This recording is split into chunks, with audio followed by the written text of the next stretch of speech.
Salut à toutes et à tous les amis, on se retrouve pour la review de Raw du 8 mai 2023, donc le premier Raw après Backlash. Et donc pour ouvrir le show, on a eu une petite promo de Cody Rhodes après sa victoire du côté de Backlash. Donc il a tout simplement dit que maintenant Brock Lesnar était dans le rétroviseur, donc était le passé si vous préférez et que donc désormais il était focalisé sur le nouveau titre de champion du monde poids lourd du côté de Raw, donc le World Heavyweight Championship, donc le tournoi où il faisait partie donc d'un triple menace, donc c'était plutôt intéressant que cette promo de Cody Rhodes. Et voici donc le tableau, donc Finn Balor entre Cody Rhodes contre le Miz, on a eu ça à Raw, Seth Rollins contre Nakamura, contre Damien Priest, et à SmackDown on aura AJ Styles contre Edge, contre Mysterio, le Hall of Famer, Austin Theory, le champion des États-Unis, contre Bobby Lashley, contre Sheamus. Donc, des sacrés combats en perspective. Et sans plus attendre, on va débuter avec le premier Triple Threat First Round match. Donc, c'était Shinsuke Nakamura contre Seth freaking Rollins contre Damien Priest du Judgment Day. Donc, est-ce que Damien Priest avait les épaules pour remporter la victoire? J'ai pas envie de vous dire non. Nakamura non plus. Le match a été superbe en lui-même. On a eu vraiment un sacré triple menace et un sacré opener pour lancer ce Raw. Et franchement, j'ai vraiment adoré ce match-là. Même si finalement, à la fin, donc avec un pedigree sur Nakamura, Seth Rollins avance en demi-finale. Donc il était bel et bien présent dans le main event, pour ceux qui ne le savent pas. Je préfère vous avertir, Seth Rollins, c'est un catcheur lutteur part entière. Regardez, il vient de battre Omos du côté de Backlash et là il remporte un combat triple menace et avance en demi-finale. Donc c'était plutôt pas mal de part de la WWE de faire ce type de match là. Ensuite après donc on a eu le match entre Mustafa Ali et Otis. J'ai pas vraiment grand chose à dire sur ce match, si ce n'est que c'était une grosse daube, excusez-moi l'expression. Finalement c'est Mustafa Ali qui va s'imposer suite à une dispute entre Maxime Daubry et Chad Gable. Donc, on voit bien les tensions qu'il y a là. Donc, est-ce que s'il veut aller dans les bras de la belle et douce Maxime Daubry, ou est-ce qu'il ira avec Chad Gable? On verra bien. Ensuite, après, donc, on a eu le second triple menace. Donc, Cody Rhodes contre le Miz, contre Finn Balor. Donc, le gagnant de ce combat affrontait, comme vous l'avez compris, Seth Rollins dans le main event. Donc, vous allez me dire, oui, Seth Rollins c'est face. Oui, c'est vrai que Seth Rollins c'est face. Mais avec la WWE et leur logique, des fois, on se demande ce qu'ils comptent faire. Donc, je ne préfère pas vous en parler. Mais le match en lui-même a été vraiment, vraiment bon. Il n'a pas été catastrophique du tout, excusez-moi l'expression. Et donc, à la fin du match, on a eu 3 cross-cross consécutifs de Cody Rhodes sur le Miz. Mais Brock Lesnar va le tirer au moment où il fera le tomber extérieur du ring. F5 sur Cody Rhodes, donc que Brock Lesnar était bel et bien présent du côté Raw et il a asséné un F5 sur Cody Rhodes, donc c'est aussi dire que la rivalité n'est pas terminée, on s'en doutait un petit peu. Et puis voilà, Finn Balor va enchaîner lui avec un coup de grâce sur le Miz et 1 et 2 et 3, donc Finn Balor est le second qualifié pour le main event de la soirée. Donc Seth Rollins, Finn Balor, ça va vous rappeler certains souvenirs, je pense, les amis. Mais bon, pour le moment, je vais pas vous dire le résultat de ce main event parce que c'est peut-être pas le bon moment. Puis ensuite, après, donc Brock Lesnar va faire un autre F5 à Cody Rhodes sur la table des commentateurs. Il va l'attraper par le manteau en demandant un micro. Il va lui dire qui est le lâche maintenant, hein? Qui est le lâche? Bah, tout simplement. Et puis ensuite, après, il va le défier. Ou avant, je sais plus, il va le défier pour un rematch à Night of Champions, donc le prochain pay-per-view qui sera en Arabie Saoudite, donc il sera à 19h. Et donc voilà. Ensuite après, donc on a eu le match entre Rhea Ripley et Dana Brooke. Franchement, sincèrement les amis, qui pensait que Dana Brooke allait gagner? J'ai envie de vous poser la question parce que je trouve ça totalement bête finalement avec sa soumission. Son Cleverly frère Ripley, la championne de SmackDown, va prouver sa domination et ça, c'est tout à fait logique qu'elle vienne battre Zelina Vega du côté de Backlash. Et là, elle enchaîne une nouvelle victoire, puis elle va faire un autre Riptide et une autre Cleverly sur Dana Brooke après le match, puis la musique de Natalia va retentir, donc vous allez me dire oui, pourquoi Natalia se ramène Sur le moment, moi-même, j'ai pas compris, les amis. Je vais vous- je vais y venir après. Mais sur le moment, j'ai pas compris pourquoi Natalia s'est ramenée. Forcément que le match de Rhea Ripley, c'est un point neutre parce que je attends de voir la suite, même si j'étais déçu. Donc Natalia va se ramener, elle va confronter Rhea Ripley et ils vont se faire un petit face-to-face, donc face à face pour ceux qui ne savent pas.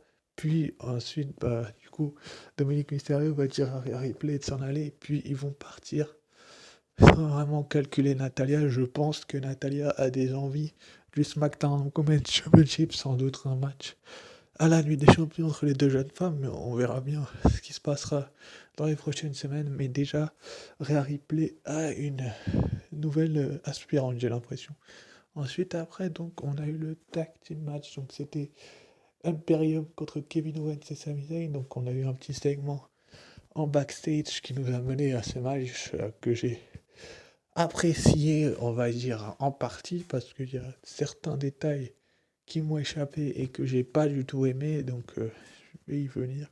Mais bon, Kevin Owens et Sami Zayn finalement vont s'imposer, donc avec un stunner de Kevin sur Giovanni Vinci. Sami Zayn va prendre le tag et elle a le kick direct derrière, boum, 1, 2, 3. Donc les champions par équipe ne veulent pas être en Arabie Saoudite, donc on n'a pas la même question à se poser que Rhea Ripley qui visiblement a une nouvelle cible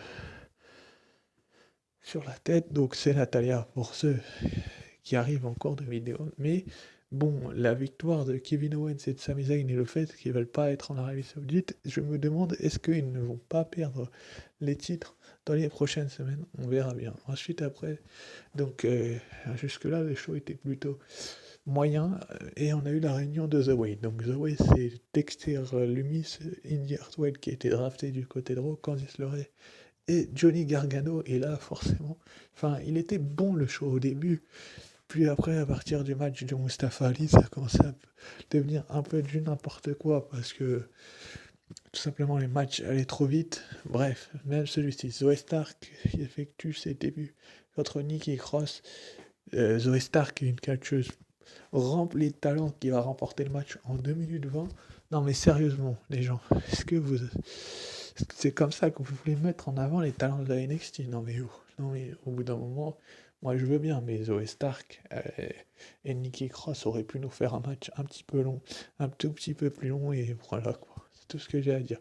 Par contre, ma partie favorite du show, c'est la promo de Trish Stratus. Bien évidemment, elle va se moquer de Becky Lynch. Dans un premier temps, le theme song va retentir, puis elle va pas se ramener. Ensuite, après, du coup, elle va finalement se retrouver derrière Trish Stratus alors que Trish Stratus ne le sait pas, elle dit elle n'est pas là, Becky n'est pas là, Becky n'est pas là. Finalement, Becky va lancer sa veste, Trish Stratus va se retourner, elle va se bouffer une droite, mais quand je vous dis une droite, elle était monumentale. Et donc, ensuite, après, elle va enchaîner avec son exploder suplex Becky Lynch. Et donc, Trish Stratus va prendre la fuite, la feud est repartie de plus belle. Ça fait plaisir de revoir Becky Lynch qui a dit qui est la lâche maintenant à Trish Stratus. Elle n'a pas tout à fait tort parce que Trish Stratus faisait que se moquer d'elle en son absence. Et puis là, elle arrive, elle fuit. Donc c'est un petit peu facile. Mais franchement, je suis content du fait que Becky Lynch soit de retour. Même si ils auraient pu faire en sorte que Trish Stratus se défende un petit peu. Elle s'est bouffé une droite et une explodeur, c'est tout. Enfin, on verra bien dans les prochaines semaines ce qui va se passer. Ensuite, après, donc, on a eu un segment coulisses avec Rhea Ripley et Dominique qui se faisait interroger sur Natalia et son face-à-face. Finalement, Xavier Woods et Akira Tozawa vont arriver à se moquer un petit peu de Rhea Ripley. Ensuite, après, Rhea Ripley va faire fuir Akira Tozawa. Et donc, Xavier Woods et Dominique Mysterio vont avoir une petite altercation qui va nous mener à un match entre les deux catcheurs qui va finalement remporter Dominique Mysterio, j'allais vous dire Xavier Woods, grâce à une intervention de Rhea Ripley qui, au moment où Xavier Woods tentait son elbow, elle l'a tiré Dominique à l'extérieur et il a enchaîné avec un tombé spécial pour remporter donc la victoire, donc une grande, grande victoire pour Dominique Mysterio. Donc les deux sont plutôt en bonne forme, que ce soit Dominique ou Rhea, et forcément que c'est des victoires qui comptent. Ensuite, après, donc, on a un petit segment de Indie Sheer dans les backstage, donc Vir 5K et Tinderman, et c'était plutôt cool. Puis, on a eu ensuite un segment backstage avec Cody Rhodes qui répondait au défi de Brock Lesnar pour Night of Champions. Et il a dit tout simplement qu'il acceptait le challenge. Donc, j'ai peur pour Cody Rhodes, sincèrement, les amis. Je me demande comment il va faire pour s'en sortir. Et enfin, on a eu donc le main event. Les points que je vous ai parlé, en général, sont positifs, à part peut-être Natalia. Et, enfin, Rhea Ripley, Dana Brooke, Mustafa Ali, contre Otis, etc., etc. Le reste était plutôt bon dans l'ensemble, on va vous dire. Je vais vous dire ça comme ça. Et dans le main event, donc, on a eu le match entre Seth freaking Rollins et Finn Balor, donc un rematch de SummerSlam 2016 pour ceux qui ont la bonne mémoire. Et donc avec un frog splash du haut de la troisième corde, alors qu'il a beaucoup, beaucoup, beaucoup subi, Seth freaking Rollins finalement va s'imposer et se qualifier pour Night of Champions. Donc direction l'Arabie Saoudite. Seth Rollins en Arabie Saoudite. Et oui, je suis content parce que Seth Rollins, pour ceux qui ne le savent pas, est mon catcheur préféré.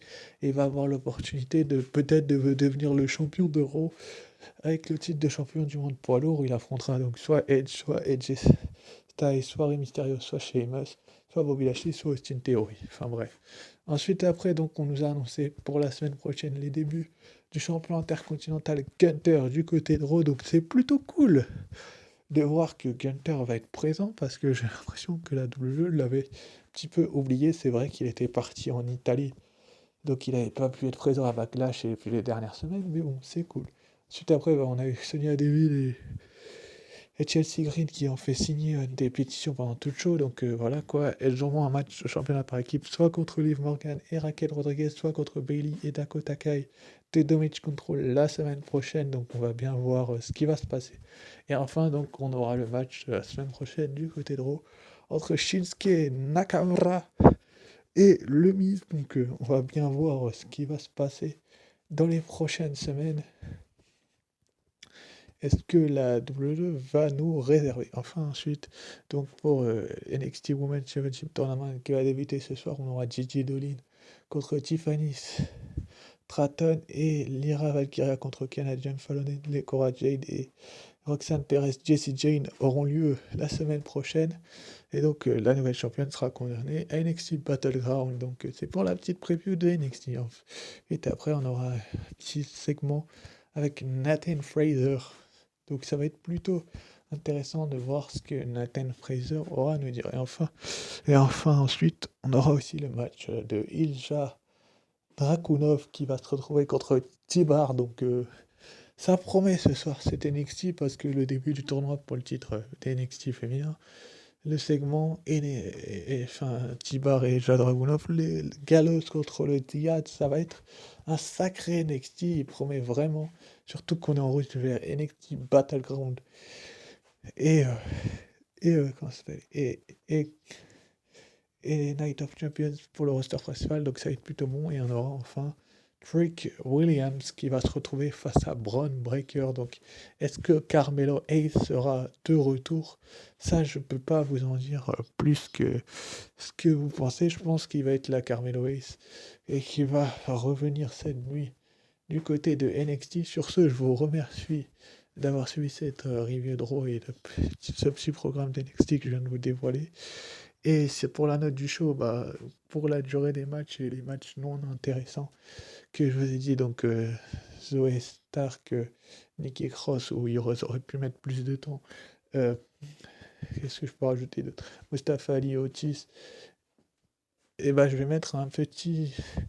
Allez, je vais mettre un petit Je vais être sympa, un 12 sur 20 parce que je trouve que la durée des matchs de ce Raw était pas assez longue, même si des nouvelles rivalités se profilent pour Night of Champions, Rhea Ripley, Natalia, mais le Rhea Ripley d'Anna Brooke qui enlève des points comme le match féminin de Zoey Stark et le match de Mustafa Ali. Sur ce, je vous remercie d'avoir suivi cette vidéo. On se retrouve demain pour la review de NXT ou après-demain. Sur ce, je vous dis ciao, bye.